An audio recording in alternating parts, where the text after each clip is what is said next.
Guys, mmeshindaje watu wangu? Leo ningependa kuwaonyesha bana, kumewaka hapa. Mzee amechoka na mambo ya bibi. Anabeba virago zake anaenda, bibi ameamua kumfuatilia. Unaona? Bibi anashindwa atabaki na nani? Sasa amerudisha vitu, unaona mtu wa pikipiki anaenda. So unaona hiyo mzee mwenye unamuita umbwa huyo.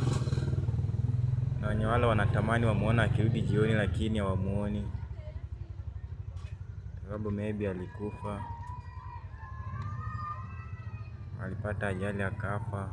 So wengine hutamani kumuona jioni akirudi lakini hawamuoni. So kaa uko na mzee, yaani bwana yako, unamheshimu. Usimuite umbwa yeye, sijui dogi.